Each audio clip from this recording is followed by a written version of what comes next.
जय माता दी भक्तों, आइए जानते हैं माता भुवनेश्वरी की कथा चौथे दिन की। माँ भुवनेश्वरी 10 माँ विद्याओं में चतुर्थ माँ विद्या मानी जाती है। इन्हें त्रिभुवन जननी, जगत की अधिष्ठात्री देवी और सृष्टि की पालिका कहा जाता है। भुवन अर्थात तीनों लोक, स्वर्ग, पृथ्वी और पाताल, और जो इन सब की स्वामिनी हो वह माँ भुवनेश्वरी है। वे संपूर्ण ब्रह्मांड को अपने प्रेम, करुणा और शक्ति से धारण करती है। पौराणिक कथा के अनुसार एक समय सृष्टि में अत्यधिक अराजकता फैल गई थी। दैत्य शक्तियां बढ़ने लगी, अधर्म का बोलबाला हो गया और देवता भयभीत हो उठे। तब सभी देवताओं ने भगवान शिव की आराधना की। भगवान शिव ने देवी आदिशक्ति का आह्वान किया। उस समय देवी ने भुवनेश्वरी रूप धारण किया। माँ भुवनेश्वरी का रूप अत्यंत सौम्य, शांत और दिव्य है। वे स्वर्ण आभा से युक्त है। उनके नेत्रों में करुणा का सागर है और मुख पर मधुर मुस्कान विराजमान रहती है। वे लाल पीले वस्त्र धारण करती है और उनके 4 हाथों में अंकुश, पास, वर और अभय मुद्रा सुशोभित रहती है। यह दर्शाता है कि वे अपने भक्तों को संसार के बंधनों से मुक्त कर भय से रक्षा करती है। कहा जाता है कि माँ भुवनेश्वरी ने अपने दिव्य तेज से समस्त दैत्य शक्तियों का संहार किया और सृष्टि में पुनः संतुलित स्थापित किया।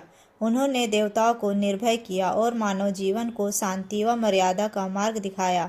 माँ ने यह संदेश दिया कि शक्ति का वास्तविक स्वरूप क्रोध नहीं बल्कि करुणा, विवेक और संतुलन है। एक अन्य कथा के अनुसार माँ भुवनेश्वरी ने सृष्टि की रचना स्वयं अपने शरीर से की। आकाश उनका विस्तार है, पृथ्वी उनका आधार है और समस्त जीव उनके अंश मात्र है। इसलिए उन्हें विश्व माता कहा जाता है। जो साधक श्रद्धा और भक्ति से माँ की उपासना करता है उसे मानसिक शांति, पारिवारिक सुख, धन, समृद्धि और आध्यात्मिक उन्नति प्राप्त होती है। तंत्र शास्त्र में माँ भुवनेश्वरी की उपासना का विशेष महत्व है।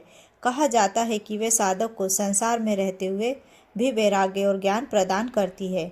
माँ की कृपा से जीवन की कठिनाइयाँ सरल हो जाती है और नकारात्मक शक्तियों से माँ रक्षा करती है। अंततः माँ भुवनेश्वरी केवल शक्ति की देवी नहीं बल्कि ममता, संतुलन और सृष्टि की रक्षक है। माँ जो भक्त सच्चे मन से उनका स्मरण करता है, माँ उसे कभी निराश नहीं करती। माँ की पूजा बहुत सरल विधि से कर सकते हैं। पूजा के लिए आप शुक्रवार, पूर्णिमा या अमावस्या या गुप्त नवरात्रि में कर सकते हैं। इसे ब्रह्म मुहूर्त में 5 बजे 7 बजे कर सकते हैं। माँ की पूजा सामग्री में माँ की फोटो, लाल या पीला वस्त्र, अक्षत, कुमकुम, हल्दी, लाल पुष्प, कमल, धूप, दीप, घी का दीपक, फल, मिठाई या खीर, जल, पंचामृत। पूजा विधि आपको इस प्रकार करना है। स्वच्छ वस्त्र पहने और पूजा स्थान को शुद्ध करें। चौकी पर लाल वस्त्र बिछाकर माँ की तस्वीर स्थापित करें। दीप प्रज्वलित कर संकल्प ले, माँ का ध्यान करें और नाम स्मरण करें। अक्षत, पुष्प, धूप, दीप अर्पित करें। मंत्र जाप करें, भोग अर्पित करें, क्षमा प्रार्थना करें। अंत में माँ की आरती करें और प्रसाद ग्रहण करें। माता का मंत्र है ओम ह्रीं श्रीं क्लीं भुवनेश्वरे नमः। इस मंत्र का आप 108 बार जाप करें। लाल चंदन या कमल गट्टी की माला से एक ही आसन पर विराजमान होकर करना है। जय माता दी। हर हर महादेव।